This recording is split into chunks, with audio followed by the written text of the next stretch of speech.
Good evening friends. SS Tech Classes में एक बार फिर से आपका स्वागत है। आज हम बात करेंगे सीबीएसई बोर्ड में दिए गए जो कंप्यूटर साइंस का सैम्पल पेपर है, उसका जो मार्किंग स्कीम दे रखी है वो इसके अकॉर्डिंग नहीं है। तो आज हम थोड़ा इस टाइम देके सारे एमसीक्यू जो आपके 3 मार्क्स के एमसीक्यू आते हैं, इसमें 16 आपके एमसीक्यू होते हैं और 2 आपका असर्शन रीजन बेस्ड होता है। तो आज उन्हीं 16 क्वेश्चन के बारे में हम डीपली देखेंगे हर एक क्वेश्चन को, और उनमें दिए गए सारे एमसीक्यू को एक बार टेस्ट करके देखेंगे कि क्या हो सकता है। तो चलिए शुरू करते हैं। आपके लिए मैंने एक क्वेश्चन पहले से लिख रखा है। तो यहाँ पे फर्स्ट क्वेश्चन पूछता है स्टेट ट्रू और false variable declaration is implicit in Python. So in this statement variable declaration is implicit in Python means what? In Python, variable is declared before the assignment of the variable. ये question कहना चाह रहा है कि variable को declare करने से पहले क्या वो अपने अंदर बिना ग्लोबल डिफाइंड किए ग्लोबली वो वेरिएबल काम कर जाता है क्या? तो ऐसा ही है। अगर मैं यहाँ पे a इज़ इक्वल टू 26 लिखता हूँ तो हमें कहीं भी a को डिक्लेयर करने की ज़रूरत नहीं पड़ती है। वही ये क्वेश्चन कह रहा है कि वेरिएबल का जो डिक्लेरेशन है, जैसे कि जावा में पहले हम लोग करते थे तो पहले इंट उस वेरिएबल को पहले डिक्लेयर करते थे कि ये किस टाइप का वेरिएबल है या ये किस टाइप का वैल्यू स्टोर करेगा अपने अंदर। तो अगर मैं यहाँ पे जावा की बात करूँ तो हम लोग बात करते थे पहले यहाँ पे डेटा टाइप हुआ करता था, उसके बाद आपका वेरिएबल हुआ करता था। तो यहाँ पे क्या होता था कि ये सी टाइप का जो वेरिएबल है ये इंटीजर टाइप की ही वैल्यू को स्टोर करेगा, ये यहाँ पे दिखाया जाता था। तो before assigning a value a variable must be declare in other languages. दूसरी लैंग्वेजेस में क्या होता था कि अगर आपको सी के अंदर 10 डालना है तो पहले आपको सी को ये डिक्लेयर करना पड़ेगा कि ये किस टाइप का वेरिएबल स्टोर करेगा। जबकि पाइथन में ऐसा नहीं है। पाइथन में आप डायरेक्ट लिखते हैं सी इज इक्वल टू 10, तो आपका जो पाइथन है ये एआई बेस्ड है और ये अपने आप जान जाता है कि ये 10 इंटीजर टाइप का है, तो हम इस में आपका इस वेरिएबल में इंटीजर टाइप की वैल्यू को स्टोर करेंगे। तो ये है पहले क्वेश्चन। तो इसमें जो आंसर आएगा ट्रू फॉल्स में वो आएगा क्या? ट्रू। चलिए सेकंड नंबर की तरफ चलते हैं।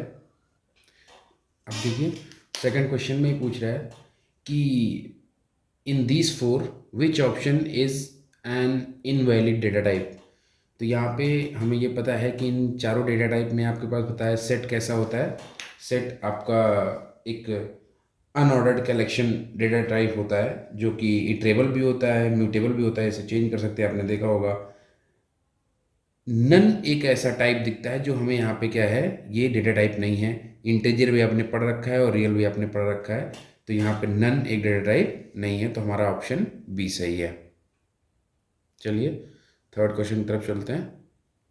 चलिए और तीसरे क्वेश्चन में बोलता है आपके पास 2 डिक्शनरी दे रखी हैं, डिक्शनरी एग्ज़ाम और सेमी कॉलन के अंदर, क्योंकि पता है डिक्शनरी का आपका मेन जो सिंबल होता है वो मीन्स कर्ली ब्रैकेट होता है। तो उसके अंदर एग्ज़ाम AISC और ईयर 2023 दे रखा है। एग्ज़ाम यहाँ पे क्या है, की है, और AISC आपका वैल्यू है। वैसे ही ईयर आपका क्या है, की है, और 2023 आपका वैल्यू है। तो यहाँ पे ये नॉर्मली जैसी की बनती है वैसी की बन रखी है। एक है आपका DICT एग्ज़ाम और दूसरा है DICT रिजल्ट करके। अभी यहाँ पे एक चीज़ बात ध्यान देनी है कि जितनी आपकी कीज़ हैं वो सारी स्ट्रिंग में इसलिए डबल कोट में रखी गई हैं, और कुछ वैल्यू आपकी जैसे 500 165 these are in integer value, so it's not in single quote. So now the question is to merge the content of both the dictionary, means question is saying we want as a result to combine these two key and value concept, means ये चाहता है कि आप exam AISSC year 2023 total 500 and pass mark 165, these all content comes in the single dictionary. तो इस बात के लिए हमें कौन सा कीवर्ड या फिर कौन सा फंक्शन या कौन सा मेथड यूज़ करना है, इसने ऑप्शन दे रखे हैं। फर्स्ट ऑप्शन बोलता है, देखिए पहला अपना थोड़ा सा गड़बड़ है, यहाँ पे अपडेट के साथ में इन्होंने दे रखा है DICT रिजल्ट करके, DICT_रिजल्ट। ठीक है, अभी ये पूरा हुआ। तो फर्स्ट ऑप्शन कहता है DICT exam dot update DICT result. Update function हमने 11th में पढ़ रखा था कि अपडेट फंक्शन करता क्या है डिक्शनरी में, जो आपका जिस डिक्शनरी में ऐड करना है वो आपका पहले मीन्स एग्जाम में आपको अपडेट करना है, किसको, एग्जाम रिजल्ट को। यहाँ पे एक चीज़ हमें बात याद रखनी है कि यहाँ पे एक टेक्निकल वर्ड है कि आप जिस डिक्शनरी में ऐड करना चाहते हैं, यहाँ पे 3 काम होते हैं इकट्ठे। आपका ऐड भी होता है, यहाँ पे रिप्लेस भी होता है। तो अगर यहाँ पे जो भी की आपकी क्या हो जाएगी, इन दोनों डिक्शनरी में जो भी की आपकी मैच हो जाएंगी, उनकी वैल्यू को तो क्या करेगा, रिप्लेस कर देगा। अगर कोई की फर्स्ट वाली सेकंड में नहीं मिलती है तो सेकंड वाली एज इट इज फर्स्ट में चली जाएगी, और फर्स्ट में जो नहीं मिलती है वो एज इट इज रह जाएगी। Means in case exam year total pass, इन चारों में ही कोई भी की मिल नहीं रही है, इसलिए दूसरे का सारा डेटा कहाँ चला जाएगा, फर्स्ट में। बट यहीं पे बात अगर हो रही होती कि एग्जाम यहाँ पे कोई दूसरा दे रखा होता तो क्या होता, ये वाला उसमें अपडेट होता जाके। तो ये कॉन्सेप्ट है, आप 11 में जाकर के आप तो फिर से मैं कभी दिखा बताऊंगा। तो अपडेट फंक्शन यहाँ पे कर क्या रहा है, दोनों डिक्शनरी के कंटेंट को पहले वाले में दूसरे वाले को मर्ज कर दे रहा है। अच्छा चलते हैं दूसरे वाला कॉन्सेप्ट की तरफ ध्यान दे लेते हैं। DICT exam plus DICT result, ये तो हो ही नहीं सकता कि दो डिक्शनरी आपस में ऐड नहीं हो सकती प्लस के उससे। क्यों, क्योंकि अर्थमेटिक ऑपरेटर बीच में लग रहा है। सी ऑप्शन कहता है DICT एग्जाम डॉट ऐड कोई नाम का मेथड या फंक्शन डिक्शनरी में नहीं होता है। फोर्थ, DICT डॉट मर्ज, एज हमने कहा कि मर्ज भी आपका क्या है, मर्ज चाहे कोई मेथड या ये फंक्शन आप में होता नहीं है, इसलिए हमारा क्वेश्चन मीन्स ऑप्शन ए सही है। हम ए पे लगा के आएंगे क्योंकि अपडेट फंक्शन ही है जो दो आपके डिक्शनरी को मर्ज कर दे रहा है। चलिए क्वेश्चन नंबर 4 की तरफ चलते हैं। इस क्वेश्चन में ये दे रखा है, बोलता है कि आपके पास, मैंने वैसे तो एक पेज निकाल के रखा है, consider the given expression not true and false और true, not true and false और ट्रू। ठीक है, तो हम एक्सप्रेशन को सॉल्व करते हैं। Not true means what, false. Not true means what, false. अब यहाँ पे नया जो एक्सप्रेशन बन गया वो क्या है, और ट्रू। फिर फॉल्स एंड फॉल्स मीन्स क्या, zero and zero, and means dot, zero zero dot zero means zero, और true means what, one, zero और one means one, so it's what, true. तो यहाँ पे इसका रिजल्ट क्या आ गया भाई, ट्रू। तो और इसमें ऑप्शन जो दे रखा है, first is true, second is false, third is none, fourth is null. So option 1 is a is true. चलिए क्वेश्चन 5th में दे रखा है। क्वेश्चन 5th में बोलता है select the correct output for the code this, और here a is a variable and in this variable a22 at all the west, the value is given to assigned to a. now a dot split function use किया गया है यहाँ पे, और बोलता है split function के अंदर आपके पास एक आर्गुमेंट पास होता है जिस जहाँ से वो क्या करता है, उस स्ट्रिंग को डिवाइड कर देता है। ये स्ट्रिंग स्प्लिट का है कॉन्सेप्ट दे रखा है यहाँ पे। तो क्या करेगा, आपका 2 से इस स्ट्रिंग को डिवाइड कर देगा और वापस से किस में असाइन कर देगा, ए को असाइन कर देगा। चलिए हम स्प्लिट करने की कोशिश करते हैं यहाँ पे, और उसके बाद स्प्लिट करने के बाद जो भी यहाँ पे आउटपुट होगा वो हम देखते हैं। बोलता है स्प्लिट करिए 2 से। तो आपका ये स्प्लिट फंक्शन करता क्या है, इस स्ट्रिंग में जहां जहां भी 2 मिलेगा ये वहां से उसको क्या कर देगा, स्प्लिट कर देगा। तो हम चलते हैं यहाँ से, तो आपके पास यहाँ से यहाँ तक चला तो 2 यहाँ पे मिल गया, तो एक डॉट तो कहाँ रख देगा, इस जगह पे। एक डॉट कहाँ रख देगा, इस जगह पे। उसके बाद जो वैल्यू आ रही है उसको लिख देगा। उसके बाद फिर 2 मिल रहा है तो इसको भी हटा देगा, फिर 2 मिल रहा है इसको भी हटा देगा। मीन्स इस इन जगह पे क्या लगा देगा, यहाँ पे एक डॉट और लगा देगा, और आगे तो कहीं 2 है नहीं तो ये एज इट इज यहाँ पे आ जाएगा। तो एक पोर्शन ये हो गया, एक आपका पोर्शन हो गया क्या, 0, और तीसरा पोर्शन क्या हो गया, एट ऑल दी बेस्ट। ठीक है, अब देखते हैं ये वैल्यू आपकी कहाँ पे असाइन हो गई, इस वेरिएबल ए में असाइन हो गई। अब देखते हैं ए का जीरो, ए का जीरो मीन्स व्हाट, ए का जीरो मतलब इस पोजीशन पे, यहाँ पे किस पोजीशन पे है, 0 पोजीशन पे। ये वाला जीरो किस पोजीशन पे है, 1 पोजीशन पे, और ये वाली स्ट्रिंग किस पोजीशन पे है, 2 पोजीशन पे। ठीक है, तो यहाँ पे a 0 means what, year, A0 means what, year. तो यहाँ पे हमारा क्या हो गया, ईयर। फिर कह रहा है प्लस करिए, मीन्स यहाँ पे ये प्लस कैसा काम कर रहा है, कॉन्कैटिनेशन ऑपरेटर का काम कर रहा है। उसके साथ में किसको कॉन्कैटिनेट कर रहा है, इस स्ट्रिंग को, और इस स्ट्रिंग में दे रखा है क्या, डॉट। तो यहाँ पे हम लिख देते हैं क्या, डॉट। उसके बाद फिर प्लस किया गया है, कॉन्कैटिनेट किया गया है A1 को, और A1 हमारे पास क्या है, 0। तो हम यहाँ पे क्या कर देंगे, 0। उसके बाद फिर एक डॉट कॉन्कैटिनेट हो रहा है, फिर हमने डॉट लिख दिया। और उसके बाद A3 का कॉन्सेप्ट, A3 नहीं, यहाँ पे 2 होना चाहिए, ठीक है। तो क्वेश्चन में आई थिंक सो रॉन्ग है, हाँ यहाँ पे 2 होना चाहिए, ठीक है। तो A2 के पास जाएंगे और A2 पे क्या लिखा है, एट ऑल द बेस्ट। तो हम वापस से इसको लिख देंगे एट ऑल द बेस्ट, ठीक है। और ये आउटपुट कहाँ चला जाएगा, बी में, और प्रिंट कर देगा बी को। अब देखते हैं इसके बराबर कौन सा ऑप्शन है। तो यहाँ पे year dot 0 at all the best, ये ऑप्शन हो गया, ये सही लग रहा है। सेकंड नंबर पे ईयर 0 दे रखा है, यहाँ पे ये गलत हो गया, क्योंकि 0 से ही वो स्प्लिट कर रहा है, तो ये तो बिल्कुल नहीं हो सकता। ईयर डॉट 0 2 2 2 2 तो हो नहीं सकता, क्योंकि 2 ही से वो स्प्लिट कर रहा है, तो यहाँ पे भी ये गलत है। Year dot 0 at all the best, ये दोनों ही ऑप्शन एक जैसे लग रहे हैं, नहीं नहीं। यहाँ पे आपका ये दे रखा है क्या, कैपिटल लेटर, और यहाँ पे ये दे रखा है स्मॉल लेटर, और हमारे पास स्ट्रिंग भी कैसी है, स्मॉल लेटर में। तो देखिए कंफ्यूज करने के लिए बोल दे, तो यहाँ पे ये भी नहीं होगा, और कौन सा ऑप्शन हो जाएगा, ऑप्शन नंबर डी। तो यहाँ पे हमको ऑप्शन सारे देखने हैं, और सब में देख करके ही ऑप्शन लगाना है, क्योंकि क्या होता है कभी कभी माइनर सा डिफरेंस रहता है और वो हम गलती कर जाते हैं। तो ठीक है, चलते हैं क्वेश्चन नंबर 6 की तरफ। मैंने क्वेश्चन नंबर पूरा नहीं लिखा, मैं पढ़ के बता दे रहा हूँ आपको। इसमें ये बोलता है कि which of the following mode in the opening statement result और generate an error if the file does not exist. इसका बोलना है कि यहाँ पे कुछ फाइल के मोड दे रखे हैं, आपको ये पता है, A means append, R means read, W for write, A plus means append write, read write and write and read, ठीक है। तो यहाँ पे दो ऑपरेशन एक साथ में काम कर रहे हैं। तो यहाँ पे हमें देखना है कि किस, ये क्वेश्चन क्या बोलता है कि किस वाले में एरर आएगी अगर वो फाइल ही ना हो। मीन्स ये कहता है कि अपेंड करिए और फिर रीड करिए।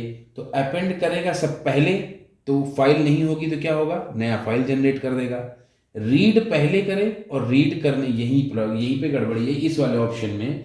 इस वाले ऑप्शन में क्या होगा, पहले रीड करना है फाइल को, और जब फाइल मिलेगी नहीं तो क्या होगा, वहीं पे ये एरर थ्रो कर देगा। इस केस में क्या है, अपेंड करना है। अपेंड केस में क्या होता है, अगर फाइल नहीं भी होती है तो वो एक फाइल क्या कर देता है, बना देता है वहाँ पे।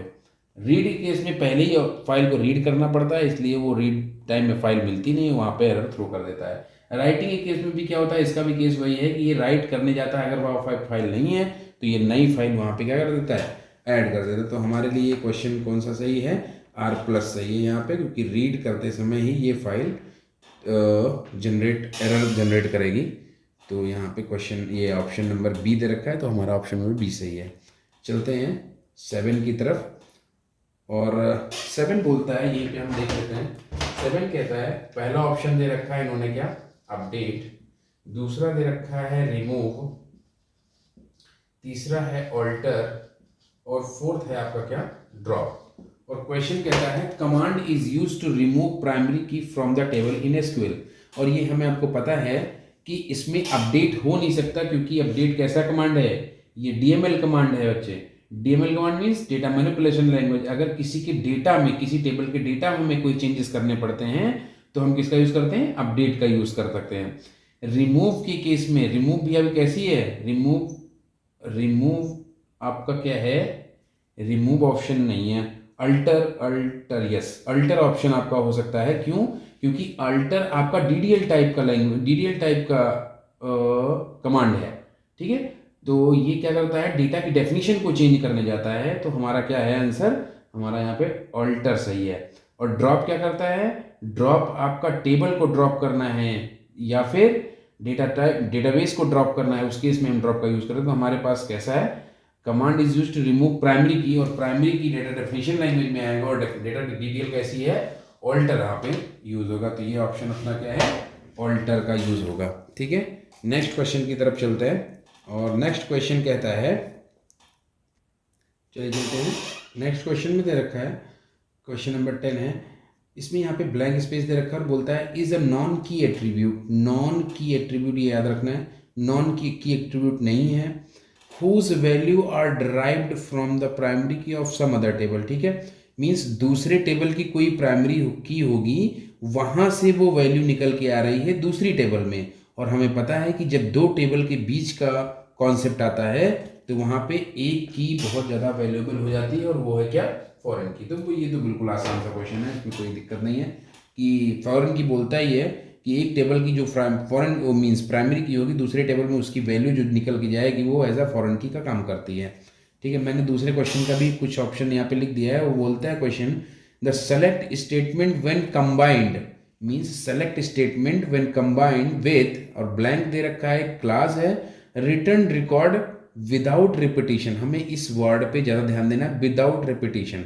मीन्स ऐसा क्लॉज जो आपकी वैल्यू को रिपीट ना करे, और या ऐसा यहाँ पे दे रखा है डिस्क्राइब, जो कि हमें डीएससी ये डिस्क्राइब करने के लिए, आपकी टेबल को डिस्क्राइब करने के लिए यूज होता है।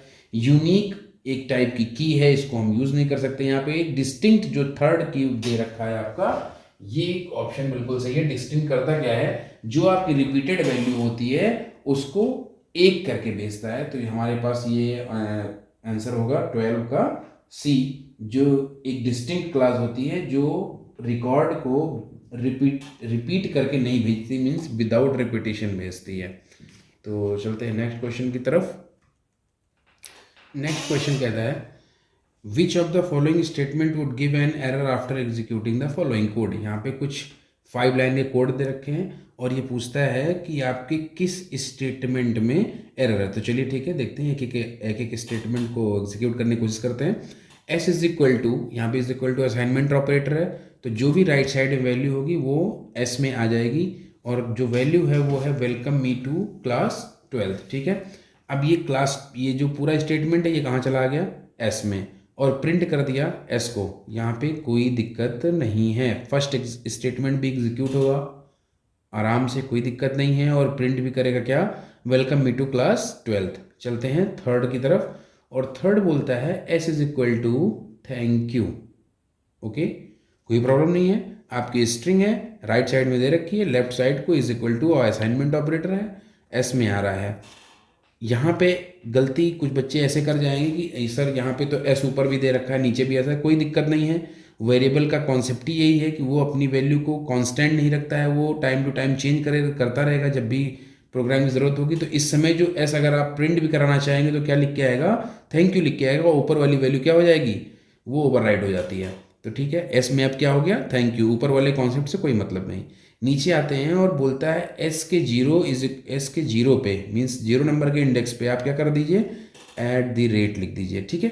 यहीं पे प्रॉब्लम है, क्योंकि हमने ये पढ़ा था कि स्ट्रिंग कैसा है, स्ट्रिंग इम्यूटेबल है, स्ट्रिंग इम्यूटेबल है, स्ट्रिंग में किसी भी वैल्यू को आप चेंज नहीं कर सकते, इन प्लेस किसी भी वैल्यू को चेंज नहीं कर सकते, ये चीज़ ध्यान देनी है। तो ये कॉन्सेप्ट वहाँ का है।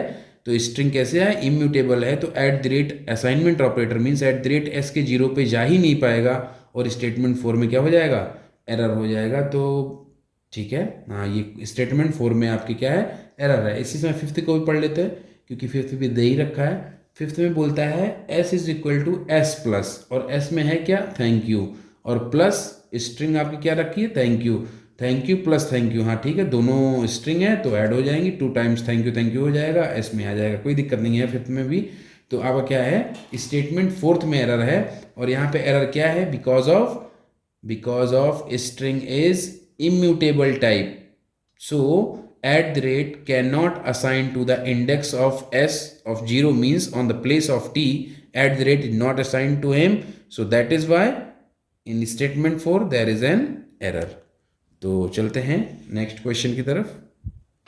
इन क्वेश्चन नंबर 13 यहाँ पे बोलता है, यहाँ पे पहले ही ब्लैंक दे रखा है और बोलता है इज अ कम्युनिकेशन मैथडोलॉजी, ठीक है, कम्युनिकेशन की मैथडोलॉजी है design to deliver both voice and multimedia, ठीक है, हमें इस बात पे ध्यान देना है, दोनों यूज करते हैं, वॉइस और मल्टीमीडिया को कम्युनिकेट करने के लिए यूज की जाती है ओवर इंटरनेट प्रोटोकॉल पे भी ध्यान देना है। तो इंटरनेट प्रोटोकॉल पे वॉइस और मल्टीमीडिया दोनों को भेज सकें ऐसा प्रोटोकॉल हमें देखना है इन चारों में। पहला क्या दे रखा है, वॉइस ओवर इंटरनेट प्रोटोकॉल, दूसरा SMTP simple mail transfer protocol, triple P means point to point protocol, fourth is HTTP hypertext transfer protocol. ठीक है, तो हम ऊपर से पढ़ते हैं। वॉइस ओवर इंटरनेट प्रोटोकॉल बिल्कुल सही जवाब है। Voice over internet protocol means क्या है, आपकी क्या जाती है यहाँ पे, वॉइस भी जाती है और मल्टीमीडिया शेयरिंग भी होती है। तो ये क्वेश्चन बार बार पूछा जाएगा आपको, एप्लीकेशन बेस्ड क्वेश्चन में भी बार बार आता है कि आपको किसी को शेयर करना है कोई बात, तो आप वीडियो कॉलिंग के लिए भी या वॉइस कॉल के लिए भी क्या यूज़ कर सकते हैं, वीओआईपी यूज़ करते हैं। हम तीनों पे जाएंगे। SMTP simple mail transfer protocol means क्या है, ये मेलिंग के लिए यूज होती है। Point to point protocol when individual system connected to a dedicated line, वहां पे क्या होती है, पॉइंट टू पॉइंट प्रोटोकॉल होती है। एचटीटीपी हाइपरटेक्स्ट ट्रांसफर प्रोटोकॉल, जब हमें सर्वर से कोई बात करनी होती है तो हमें एचटीटीपी का यूज करना पड़ता है। तो इस केस में हमारे पास कौन सा ऑप्शन सही है, option number 1 voice over internet protocol. ठीक है, इस क्वेश्चन में आपको ये रखा है, what will be the following expression will be evaluated to in Python print, और यहाँ पे कुछ एक्सप्रेशन दे रखा है, इसको हमें सॉल्व करना है। और यहाँ पे ए बी सी डी करके ऑप्शन दे रखे हैं, 14.75 14.0। ठीक है, चलते हैं, शुरू करते हैं। 15.0 डिवाइड बाई 4 मीन्स यहाँ पे ध्यान देना है कि हमारा डिवाइड लगा हुआ है और पॉइंट यहाँ पे लगा हुआ है, तो जो भी डिवाइड होके आएगा वो डेसिमल पॉइंट में होके आएगा। तो 4 3 12, 4 3 12 और उसके बाद 3 4 7 3.7 और फिर 4 5 20 3.75। ठीक है, अब आगे चलते हैं, प्लस की तरफ, प्लस बढ़ते हैं। और यहाँ पे क्या है, 8 + 3.0, और यहाँ पे जब इंटीजर फ्लोट ऐड होते हैं तो जो आंसर आता है वो फ्लोट में आता है, मीन्स क्या हो जाएगा, ये 11.0। ठीक है, और 11 and 3 14.75, ये हमारा आंसर सही है, बिल्कुल सही है। ये बिल्कुल आसान सा क्वेश्चन, इसमें कोई दिक्कत नहीं आनी चाहिए। ठीक है, क्वेश्चन नंबर 15 बोलता है, which function is use to display the total number of record from the table in database. और यहाँ पे ऑप्शन है आपके पास सम, टोटल, काउंट, रिटर्न। पहले क्वेश्चन पढ़ रहे थे, फिर से वापस। Which function use to display the total number of record, ये बिल्कुल ध्यान देना है। ये बोलता है टोटल नंबर ऑफ रिकॉर्ड बोल रहा है, तो total number of record means अगर 5 है तो 5, 6 है तो 6, ऐसा कुछ।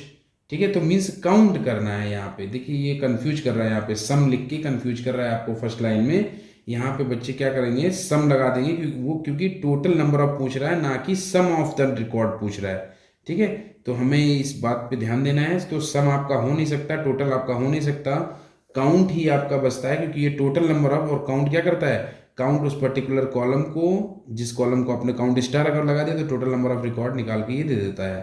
तो ये भी बिल्कुल आसान सा है, और टॉपिक मिल गया है। तो हमें इस चीज़ पे ध्यान देना है कि इस पे टोटल नंबर ऑफ रिकॉर्ड्स पे। तो यहाँ पे क्वेश्चन मीन्स आंसर कौन सा आ जाएगा, काउंट स्टार आ जाएगा। एक चीज़, एक क्वेश्चन यहाँ से बार बार पूछा जाता है, what is the difference between count and count star. तो हम आगे वाली वीडियो में कभी डिस्कस करेंगे, जल्दी से बता देते हैं। काउंट क्या करता है, काउंट स्टार जिस भी कॉलम में टोटल नंबर ऑफ वैल्यूज पूरी होंगी उसको निकाल के देता है, जबकि काउंट क्या करता है, काउंट फंक्शन के अंदर आपको किसी एक कॉलम को पास करना होता है, और उस कॉलम में अगर एक भी नल है तो उसको वो नेग्लेक्ट कर देता है, उसको वो छोड़ देता है, और नल को छोड़ करके जितने भी रो मिलती हैं जिसमें वैल्यू होती है उसको निकाल के रिटर्न करता है। तो मीन्स काउंट और काउंट स्टार में सिर्फ इतना डिफरेंस है, काउंट स्टार पूरी वैल्यू निकाल के देता है, और काउंट आपकी नल वैल्यू को इग्नोर करके आप जो वैल्यू निकल के आती है वो निकाल के देता है। चलिए नेक्स्ट क्वेश्चन की तरफ चलते हैं। नेक्स्ट क्वेश्चन कहता है, to establish a connection between Python and SQL database connect function is use. ठीक है, which of the following argument may not necessarily be given while calling connect function.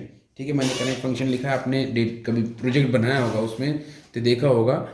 जब हम कनेक्ट किसका फंक्शन है, connect है आपका कनेक्शन का, मैं कनेक्शन स्ट्रिंग आप ऊपर देते हैं, import my SQL dot connector as, जो भी है उसका ऑब्जेक्ट बनाते हैं, और उसका एक फंक्शन होता है कनेक्ट फंक्शन, जो आपके फ्रंट एंड और बैक एंड मीन्स पाइथन को एसक्यूएल के साथ में उनके बीच में कनेक्शन प्रोवाइड कराता है। तो यहाँ पे टोटल नंबर ऑफ आर्गूमेंट कितने होते हैं, 4 होते हैं, ये ध्यान रखना है हमें।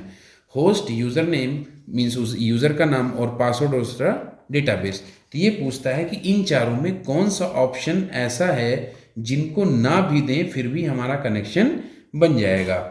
तो यहाँ पे आपका होस्ट ज़रूरी है, यूज़र ज़रूरी है, पासवर्ड भी, क्योंकि वहाँ पे जा करके उस एसक्यूएल को खोलना होगा। ठीक है, डेटाबेस आपका क्या बनता है, ऑप्शनल बनता है। क्यों? क्योंकि हमें कनेक्शन उस एसक्यूएल से करना है, ना कि उस पर्टिकुलर डेटाबेस से करना। हाँ, ज़रूरी है डेटाबेस से करना, बट अगर डेटाबेस तक नहीं पहुँच पाते हैं तो हम एसक्यूएल तक पहुँचना चाहेंगे। तो एसक्यूएल तक पहुँचने के लिए हमारे पास हमें एसक्यूएल का रास्ता हमें पता होना चाहिए, और उसका यूज़र नेम पासवर्ड आपके पास पता होना चाहिए पक्का। अगर पासवर्ड भी गलत होगा तो प्रॉब्लम आ जाएगी। होस्ट आपका, मान लेते हैं कोई सर्वर होस्ट है, होस्टिंग तो बहुत ज़रूरी है, किस वे से वो जाएगा।